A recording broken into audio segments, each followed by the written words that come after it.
Hello. Hi, good afternoon, good evening, good morning. It's almost morning in Uganda, 5:22 p.m. Here where I am, my name is LadyWinnie. I am coming to you from home today because couldn't do the usual out there. But being a Sunday, it's possible to do it this way. Welcome. Thank you for coming today. I decided to make sure to come live today, especially after the loss of our dear comrade and friend, Miss Helen Nachimoli. May you rest in peace. I am so sorry for the circumstances surrounding your death. Even if certain things may happen,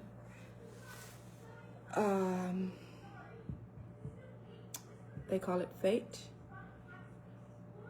A lot of things happen by design in Uganda. The last few days, on Kawaka's birthday, Mrs. Helen Nachimuli was caught on camera at the event where Katikiro was present, and she made known of certain statements boldly, because speaking the truth is now a crime in Uganda. In an environment where oppression is the way of life, or is the current way of life, anybody who stands for the truth or the right becomes an enemy and is branded to be on the wrong side of what they legitimize as true and correct. Just like every law that is being tabled in Parliament now is considered, at least most of it is made to try to dim the light of His Excellency Kyagulanyi Ssentamu and likely get him to get him arrested or get him to back down from what he's doing. So unfortunately, the last two bills that have been tabled or will be tabled in a few days in Parliament, the sovereignty bill and the other bill, are definitely to suppress people of different opinion, especially National Unity Platform and NUP as a party. As we know, Museveni's goal, or the goal of the government right now, is to make sure that National Unity Platform does not exist, or the President Kyagulanyi Ssentamu no longer runs the party or gets back to Uganda. And therefore his plans, as per the video yesterday on RDI, the award ceremony, and also the speech he made in Boston where he said he will be returning home, has caused a lot and stirred up a lot of the evil plans of the government, of the Museveni people. You've seen Museveni around. It doesn't mean that he's all well and rosy or perfectly fine.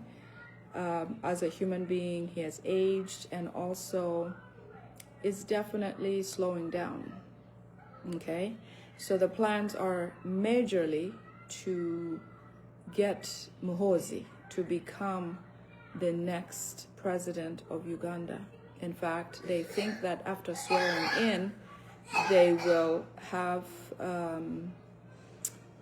Museveni will disappear, and Alupo, who is now acting vice president for Museveni, actual president, but acting more as a president while Museveni is not available to show up in certain places, is temporarily covering for a place that is intended officially for Muhoozi to take over. So may our dear comrade and friend Helen Nachimuli rest in perfect peace. We thank you very much for your contribution. Your speech is definitely a suspicious act on the side of the enemy. It seems to us that it is likely because of what she said on Kawaka's birthday that has dearly costed her life. But as we know, that is the trend of these people. We don't expect otherwise. Anybody who speaks is now somebody they are looking to end their life or do something terrible to. So I have some updates, but more so I wanted to talk about something that I recently learned, the power of social media. And it is something that was used in the last few revolutions that have happened across the globe, in in Nepal and France, Indonesia, Kenya, Peru, Madagascar, Manila, the Philippines. This, you can all look it up. I'm also going to share it on my page, okay? Because now the president has said that those who can do should do, and those who can't do should do, okay? I watched his his speech yesterday in Boston, and you know, certain things are going to take effort individually, not per his announcement or waiting for him to say do this or that. But I learned some things from a manga. A manga is one of the Japanese comics that was used. You know, Japanese comics are in series, a different series, like little books, which are written with special stories or very unique stories about different circumstances. And so the manga, this particular manga, which is one of the certain stories that are written by Japanese comics, has been used to actually ignite revolutions and successfully end some dictatorships around the world. Now, this manga in particular was called One Piece. It is called One Piece. It has been used in Nepal. You saw when the Nepali Gen Z rose up and burned their parliament because it wasn't functional. They burned their high court, the Supreme Court or Superior Court of the land. They also burned the parliament, the court, and another very special house or part of government that they had that was failing the people. And in Indonesia, where they used it, is basically a pirate movie where it's called One Piece. It's a Japanese best-selling manga where the main actors wears a straw hat. You have seen those, you know, in Acholi there's something called odero. Odero is like a sania, which is woven made of straws. Okay, I know in Buganda. No, I'm trying to think about it's some sort of material, like a basket material. And so this gentleman wore the hat. The main actor in this show is called anyway, I'll get to it. But it is the real legitimate revolution, a real life revolution presented in a book and a movie. It is called One Piece, okay? The president said, those who do, and those who don't, do.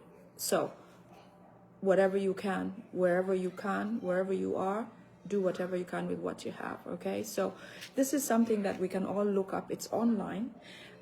Successfully used. It is used in areas where there's been a lot of government oppression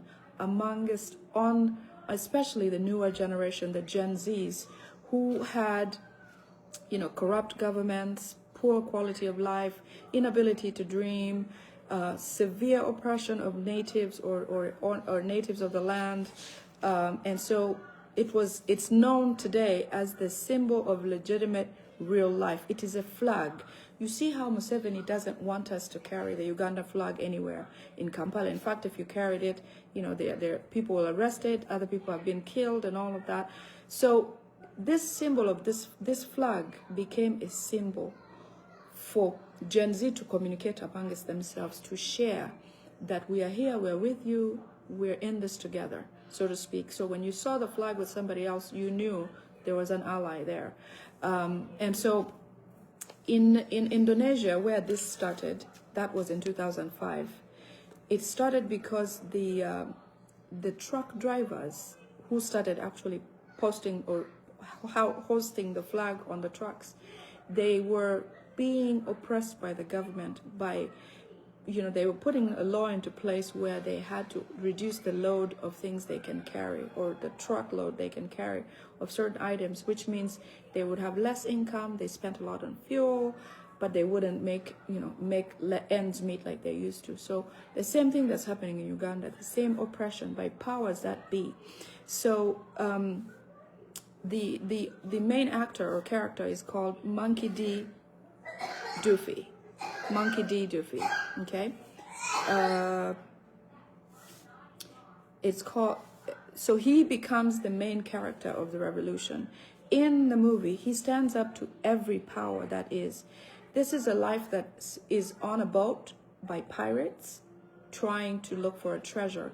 But in the process, they find each other where he tries to pick on he tries to find an ally with strong characters with different abilities, okay? Just like being National Unity Platform, we have several different powerful in different ways people. Joel Senyonyi, is perfect for where he is at Lope and questioning. He did very well in his previous position too.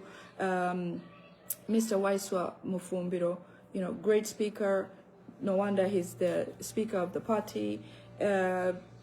Everybody somehow was positioned because of their abilities and what they could do. And so this doofy monkey guy, he goes around and protects the people who are being oppressed, and he brings them onto as an ally, And so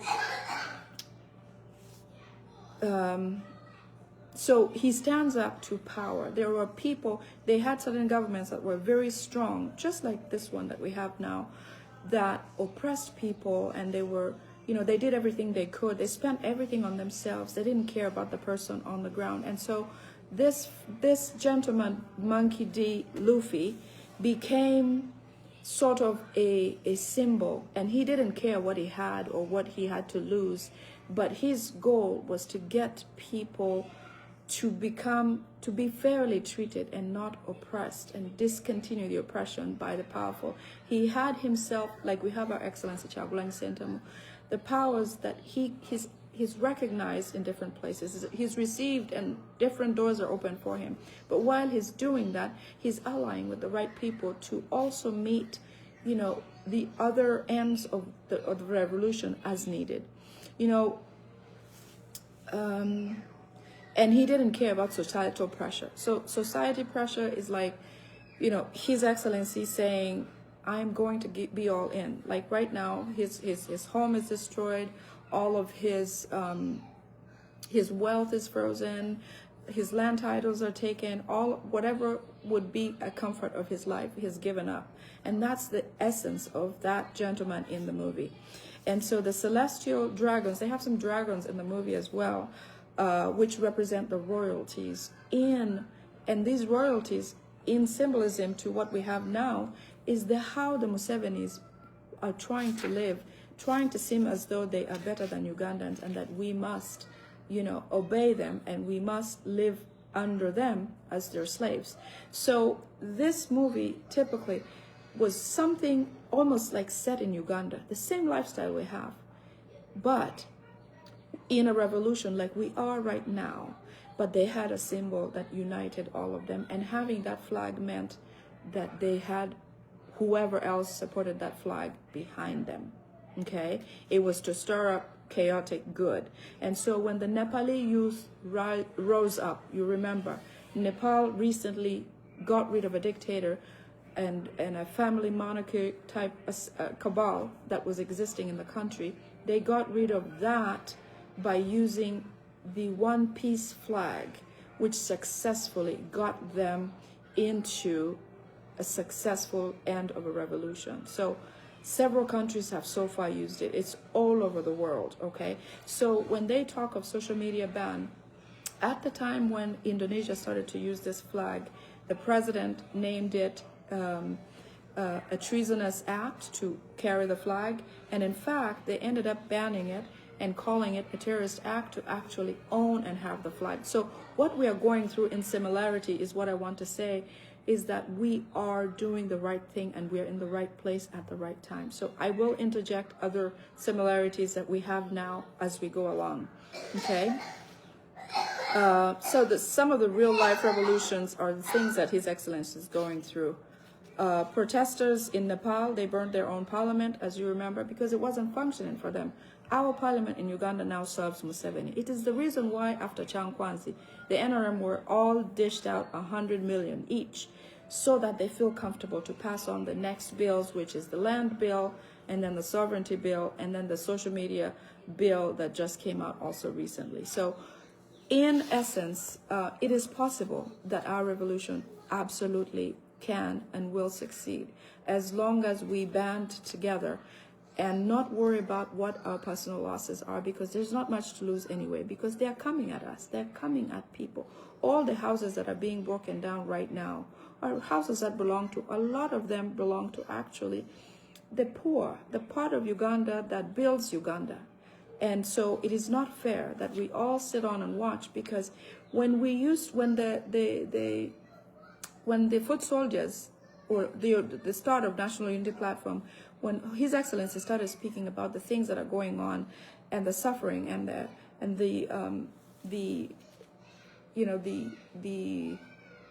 things that were going on that weren't right, there were some areas of Uganda or parts of the communities that were saying, we don't want to get involved because, like the people on the markets used to say, we don't want to get involved because our children, we have to pay school fees, and our businesses are what supports us, and so on, so on. So everyone, the boda bodas, the taxi people, they said, we're later, we're working for today's meal or tomorrow's meal, not knowing that now the laws that are being made to make sure that Kampala is depopulated, which means taxis, boda bodas, all those resources or sources of income that are menial are now no longer allowed to operate in Kampala. So which means, where are they going to go? It looks to me like Uganda is closing in. Every effort that is made for change for Uganda means well for every Ugandan. So even if you feel like you're temporarily doing well right now, it is very short-lived, because it's coming. When I read to you the security alerts I have today, nothing is meant for any good for Uganda. Everything they're trying to work on is to make sure to bring the people of Uganda to their knees, to make them slaves for the Rwandese. You saw a video of the girl riding the bicycle, and then there was a video that there was a post that I shared of the woman whose kiosk was taken away, loaded on a truck and taken away. Those two videos, now I understand the people who are trying to offer help are Gashumba's daughter, Sheila Gashumba, and the father, Mr. Gashumba. Those are both Rwandese. This is a typical picture they're trying to paint of Ugandans needing help and them coming to rescue Ugandan people. Now, I don't know how you feel about that, but to me it seems like their script is coming to for them the way they want Uganda to be. And what really does Gashumba do in real life? Is there any job that you know that Gashumba does? Do you know what Sheila actually does to earn a living? No. They don't work. They thrive on stealing from Ugandans and doing things that are dubious and earning like land and assets like that. Then they sell or do whatever they do with it. But there's nothing truly like hard work that other Ugandans are doing. So in essence, it is the abuse that we have seen coming in, creeping in slowly, and evidently coming into the larger picture. So in what I'm saying is that if we don't do something now, it's only going to get worse. If you're comfortable now, it is very short-lived, because they want all these houses in Kampala demolished, because they want to bring up their buildings and structures and have us rent and pay heavy rents, electricity, water, and all these things to them, which means we will continuously become slaves to them. A lot of the buildings in Kampala are owned by Salim Saleh and the first family. Speaking of which, most of Museveni's family members are not in Uganda now. If you're close friends with them, you will notice that you are not going to see a lot of them here and there. In fact, they plan that after swearing in, Muhoozi will then come off as CDF and will then become vice president somewhat. Alupo will be eliminated from that position. I don't know the rest of that, how that will happen. And so that will make Muhoozi next in line to be president. So let's say Museveni leaves, or which he plans to because he's quite ill. He plans to actually exit Uganda and never appear or come back to Uganda again, but leaving his offspring, this Muhoozi person, to remain in leadership in Uganda. As also they're trying to eliminate all kingdoms or local cultural communities in Uganda because they want Muhoozi to be, for example, the Kabaka or the leader, a monarchical leader of Uganda, which means that when you see things like the Muhoozi coming up with a run to overrun the Kabaka's run on his birthday, those are all small efforts leading to larger results that they expect for them. But that does not mean that it will end that way. I just want us to especially focus on things that will help us bring change to the country. Looking at the One Piece comic or manga, I saw with a lot of hope that something is achievable. And through this, like it was achieved in different countries, like in Paris they did, in Indonesia, the government never changed, but at least they felt the pressure and they had to make stiff changes as necessary. In Nepal, they changed the whole government. In Madagascar, they did change the whole government. If you've heard, the last maybe year or so, the government of Madagascar was changed as well. In the Philippines, Manila, that also happened, okay? In Nepal, the thing that struck the Gen Z to go to the streets in thousands was because they were protesting the government. In Indonesia, a 21-year-old in Indonesia was killed for no reason in the capital of Indonesia, Jakarta. What happened after that was thousands of youth taking to the streets and having a major change in their government. In Nepal, when they decided to take to the streets, they were successful. In fact, you saw pictures where the Nepalese Gen Zs were in the president's home and taking photos because they were successfully able to oust that president. Okay, the flag of the One Piece movie is the Jolly Roger of the Hat Pirates. The pirates didn't just hunt for treasure, but also they fought the oppressed powers. In the movie, you will see that the army had become too powerful. You know, they felt like they can do anything, just like they do in Uganda. They could do anything. People disappeared. They killed people without explanation. They abducted people and did whatever they want. And then there was a monarchy where there was a king and a son. You can see the son, just like Muhoozi. The son, my goodness, he felt like nobody would tell him anything because his father is so-and-so and whatever. And so that, this gentleman, the Monkey D. Luffy, he was able to show them that people power is the actual power. And so they used whatever means possible and toppled. He did. Every community where there was a certain power that was oppressing people, they took down. So I believe that with the comparison, this is exactly what is going on in Uganda. We must continue demanding for our freedom. We must, okay? We must continue demanding for the freedom of the people, the ones in prison, the ones who are anywhere, but more so empower ourselves. If somebody is going to be abducted, there has to be something that can be done, okay? If we bring security alerts and say this is about to happen, or prepare ourselves, people at home, do something about what might be happening, because I think folding our arms and waiting is going to cost all of us our lives, all of us. So I'm not, I'm not saying carelessly show up and do whatever you feel and put yourself in danger. No, I say carefully, show some sort of strength, because until that happens, they're not going to let go. This is going to continue happening.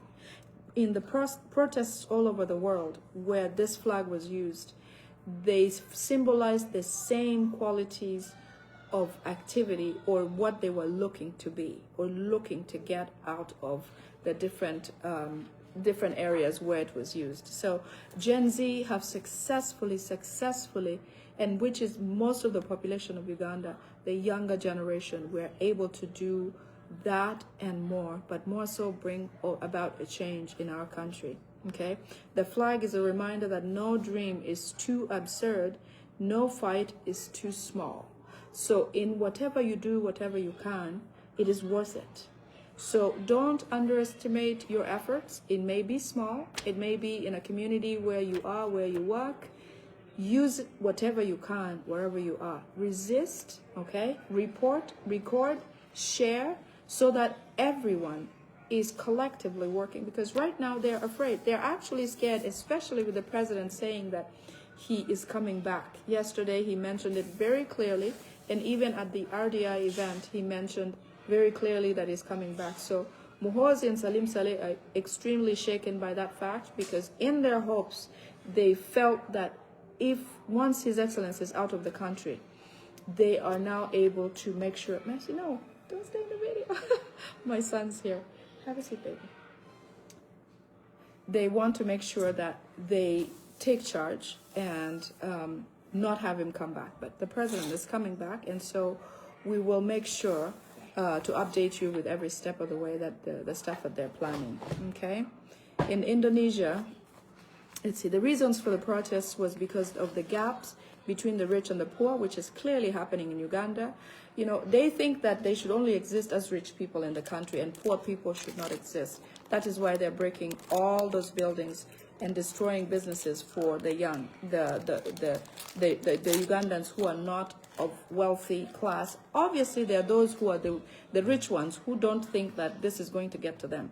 They're the ones who are stopping us from speaking. They're the ones who are stopping or discouraging efforts of change being made, or strides of change being made all over by the National Unity Platform.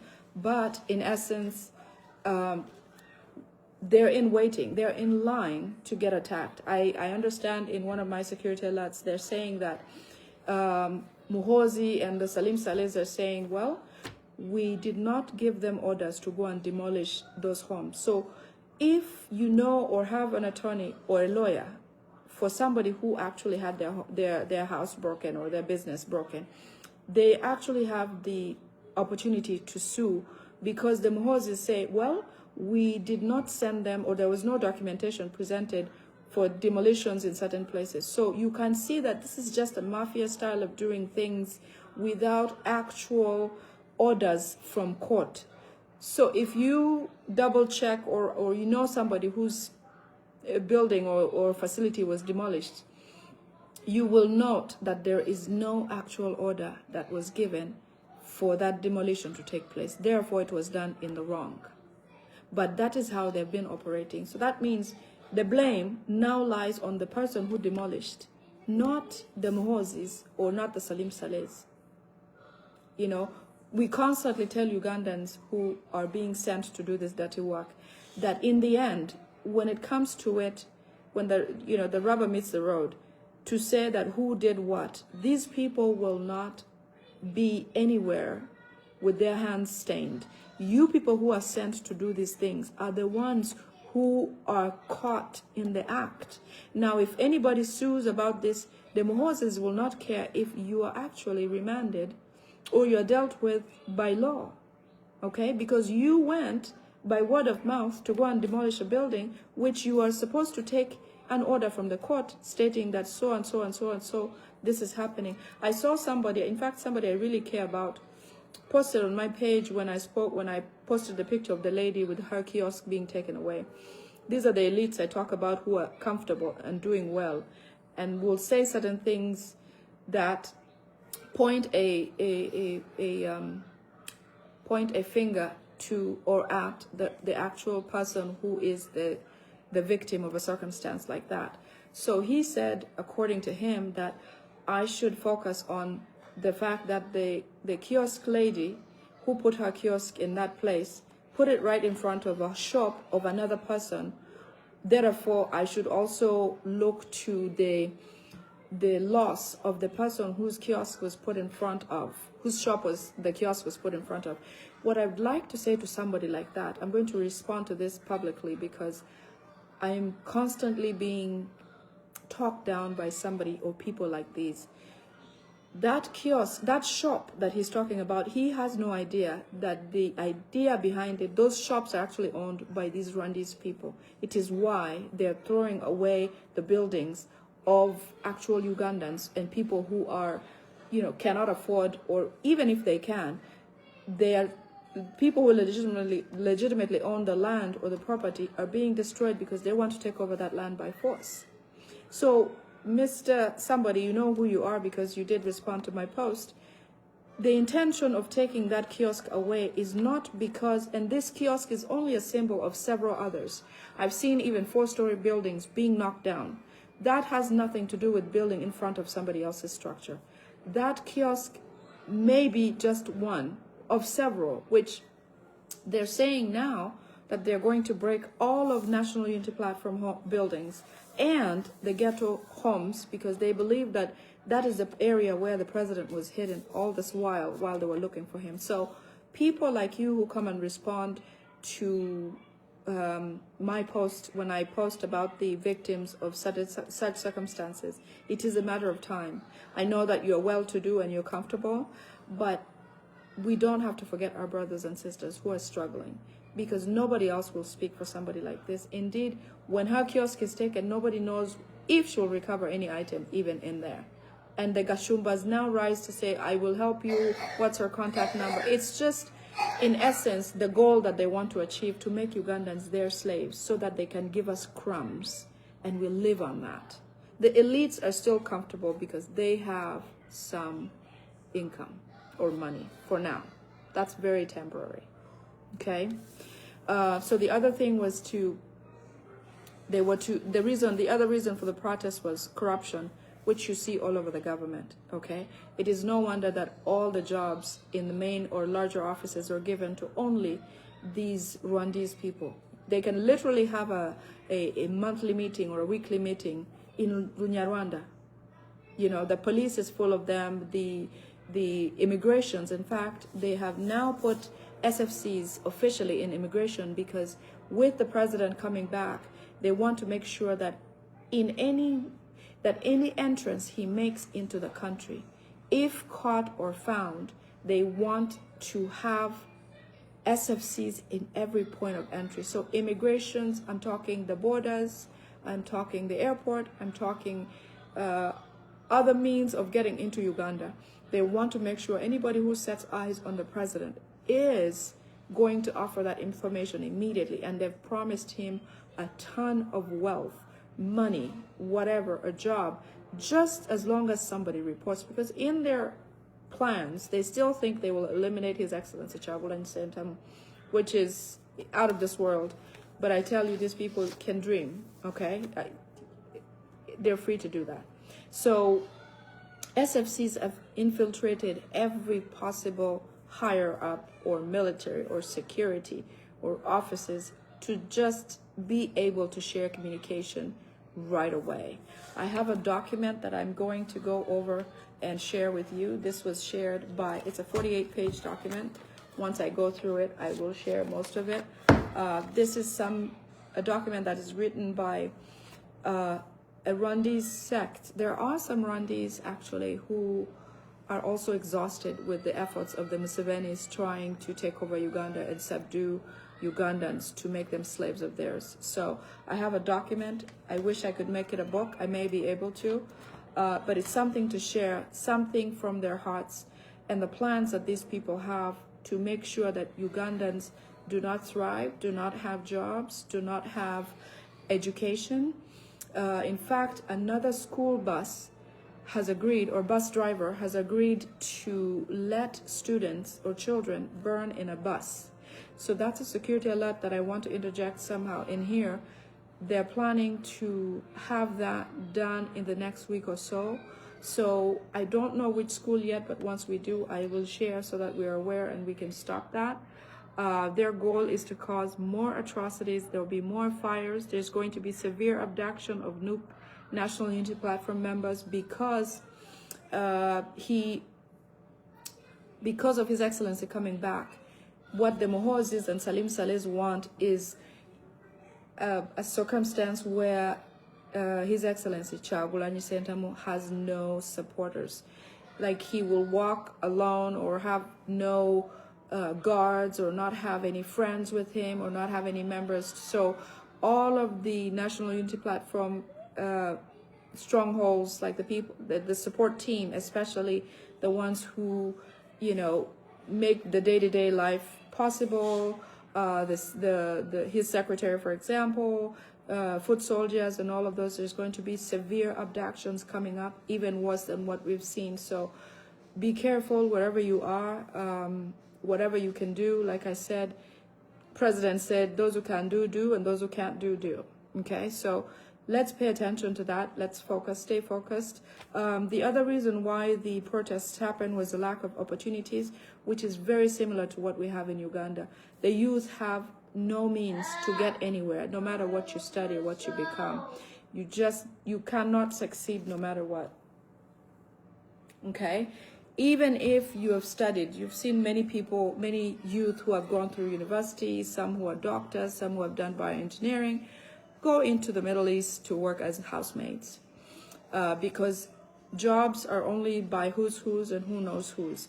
And so that's why those who are comfortable and comfortably speaking, the elites who try to swat me from speaking, they're the ones who have those connections and not the rest of Ugandans. But we're trying to take that back. So that's what this movie or the flag, what it means. The other thing that they tried to fight was attempts to censor the internet, which is again something that came up recently. The new bill, one of the bills that has to do with censoring people like us who speak from abroad and even those inside Uganda, to try to make sure that we are not able to share or speak anymore because of what they're going to label us as. I'm not afraid of that. I don't think that's possible. That's something they can do from where I am, because it's impossible. So those are all similar circumstances that are happening in Uganda right now. You know, we have the gap between the rich and the poor. We have the corruption severely. We have the lack of opportunities for our people and constant attempts to censor the internet, just like they did when the election day happened. Ugandans, I want us to know that the military and the police are in our support. They're just body fillers for the NRM government. Indeed, the hearts of the people in the military and the police are with us. They want change desperately, like I said. And some of the people who are from Rwanda who just don't like what is happening. I have this document that I'm going to be perusing through and bringing you some updates. So now let me go back to my alerts that I'd like to share with you here. So the Kabaka's run, as you know, Muhozis is trying to, the Muhozis birthday run, he's trying to use that to trump over the Kabaka's run, because what he wants to do is to, the intention originally is to get Muhoozi on a fast track to making him a monarch in Uganda. So that is why you see most of the kingdoms and the local chiefdoms are mute when things like this happen to people, because they've been given comfort. They've been given lots of money. They've been given vehicles. They can no longer speak and be on the side of the people. I come from a royal family myself, but that's besides the point here, because, you know, let that be what be. They cannot come out and say anything because they're extremely comfortable in their life and made comfortable by this corrupt government, okay?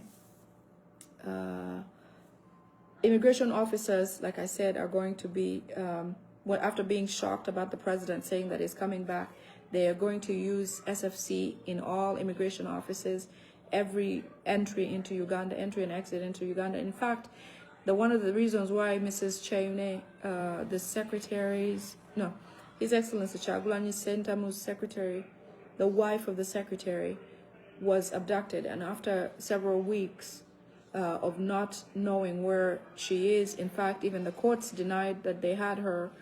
So did the military and police, denying to have her.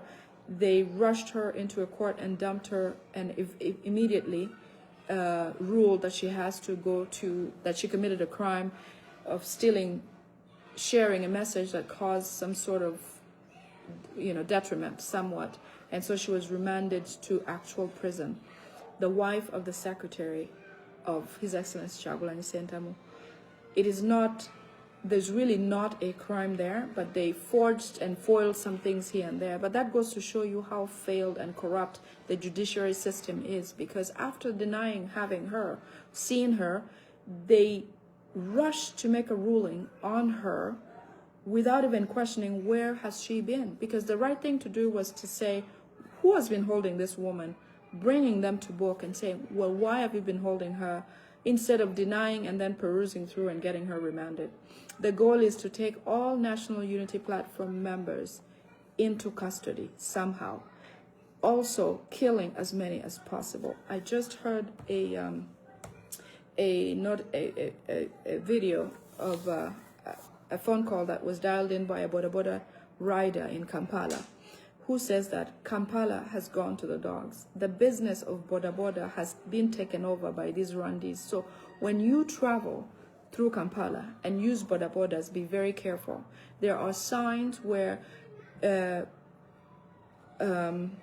mirrors, those Boda Boda mirrors, sometimes they have two, sometimes they have one. It's going to be very hard to tell the difference now, but make sure when you're getting on a Boda Boda, you can see the license plate clearly. Because the ones that are performing these atrocities of abductions and killings, or putting coliform on somebody's face and causing unconsciousness so that they can steal or kill, are being performed by either the ghetto structures, who have their mirror to the left side of the motorcycle, and then the ones who have the mirror to the right side of the motorcycle are the ones who are state agents. So if you are of change, somebody of change who's popular or known, it is possible, or ratted out, obviously, because there's some people who are giving away information day and night. If you are one of those, you want to make sure that when you are taking on a Boda Boda, you can see the actual license plate, because the ones who are performing these acts of killings and hurting people are the ones whose license plates are either covered or twisted or facing up, such that when it's taken away from the crime scene, nobody can record or take a picture of that license plate to identify who actually drives it. So Boda Bodas with a mirror on the right are state agents, and the ones with a mirror to the left are the ghetto structures of the Damu leaders, who are performing a lot of atrocity on National Unity Platform or people of change in Uganda. So be careful with that. What they're finding is that they're foiling people with something with chloroform and taking what their properties are. Some of them are being hacked with a panga, some of them are being killed, some of them are dumped, and they're found deeply asleep. Deeply asleep. Asleep means that they've consumed something that has messed with their consciousness, and so they'll wake up much later not knowing where they are or what has happened. So it is quite something there for those travelers in Kampala. Next on, they have a lot of pressure in government. I understand they have about 7 dead bodies, but they don't want to declare. Every day they're debating whether to declare or not. Should we say, should we not? Should we announce, should we not? In the next few days, they're trying to see how to divert attention from His Excellency Kyagulanyi Ssentamu. So they may declare a few before swearing in and after swearing in, so that it will take to social media, so that we don't talk about anything else other than those people who have passed on. Okay, so I talked about the borders. The school bus. Soon you're going to see, so we talked about the school bus. I don't know which school yet, but there's yet another school bus. You remember when I posted about Little Moheju school bus being burned. The driver had been privy to that information, and because that information got out, they went and hanged the driver of that bus. And they said the driver killed himself. That was a lie. It was because that security alert had come out, and so they felt like he was the one that shared the information. So those children were saved because of what we were able to share. Okay. Sanyu Baby's home. Muhoozi is going to go and visit Sanyu Baby's home because these people are very spiritual and evil. They are looking to have at least 700 children gone so that they can use them as sacrifice for their whatever path. To bring on Muhoozi, apparently, that is something that they have to do to satisfy his vajaja, or whatever that is. You know what that means. It's some sort of witchcraft. So up to 700 people are children are wanted by a witchcraft practitioner of Muhoozi from all tribes in Uganda. Okay, so this is going to happen from different parts of Uganda. After Muhoozi visiting Sanyu Baby's home, which is going to do in the next couple of days, he's going to set up something. There's going to be bombs and all kinds of manners of killing to be able to get that, because that's the pathway apparently to get Muhoozi to become a leader or a president of Uganda. Just like when his father came, there was a lot of people in Luero who, died, who were killed. Chichwamba, there were people. Acholi, I can't even tell you how many. Speaking of Acholi, I see a lot of talk about HIV and how it's gotten rampant and all over Acholi. Let me say this, my Acholi people. HIV was intentionally brought into Acholi, just like nodding disease into Acholi region and every region in Uganda. Specifically in Acholi, I have a video of an investigative journalist who did a documentary about how come the Acholi, the powerful and the strong and it used to be what Acholi was known for, all disappeared or were dead. My father was in the military in Acholi. He was an Acholi. My father's family was full of people of the military. My great-grandfather may have fought in some of the wars in the West, one of those world wars or something, because he was of that age. Thank you, babe. Okay. Here's some water. So, just the video tells how Museveni, in his ways, injected the Acholi people. Go tell Daddy I'm on a video. Injected Acholi soldiers or people at Lacho Hospital who came to seek treatment. They were injected with the virus to get them sick so that they would all die and Acholi would lose the strength of the area, which was in their manpower, in their military power, and the most elites in the area. Acholi being part of northern Uganda, which they had a president aboard it, a lot of them were educated. Just like the Buganda was booming with a lot of business and Busoga booming with industrial burst into industrial age and all of that, Acholi people have never gotten rid of HIV and will not, because it's purposefully and intentionally a government policy to keep them subdued, to keep them from regrouping and becoming a strong, as it used to be, Acholi sub-region. The fear of them regrouping to come back and overthrow a government like this now is why Salim Saleh has domiciled in Acholi. So when we question things like HIV is getting worse, it is only going to get worse because there's more plans to come and do more in Acholi and get them even worse than they are right now. So that was a side thing about that. And like I mentioned, Muhoozi is going to come in as a president of Uganda after Museveni supposedly swears in, but that may not happen because my president is also not sleeping wherever he is. Okay, there's still going to be fires in ghetto places, in their homes and places like those, because they want to make sure that those ghetto people are not empowered or strong, especially when the president comes back to the country. I have something else here. Okay. So that is what I have for today. But don't be afraid to use what you have wherever you are, because in whatever efforts you can do, those who can speak, you can, whatever else you can. President said, those who can do, and those who cannot do. So let's stay focused. Let's keep fighting.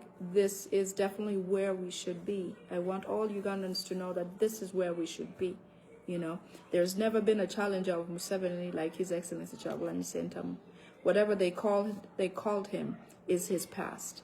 What he is now is a liberator of Uganda, and that liberation is resounding all over the country, all over the world. Okay, so let's stay strong. Let's keep fighting. Let's make sure whatever you're doing is the right thing, because the pressure is being felt. They are feeling the pressure and they're very fearful. It is why the family of Museveni is no longer in Uganda, including his past wife, obviously. You look for the Natashas and their husbands and so on. You're not going to take side of them normally, because things are not normal. All those are signs of change, okay? So I love you and leave you, and we will be in touch again tomorrow. I've got a lot of work to do, like this document. I will be bringing to you in the next couple of days, okay? Everybody stay well and keep hope alive, because it's coming. Take care.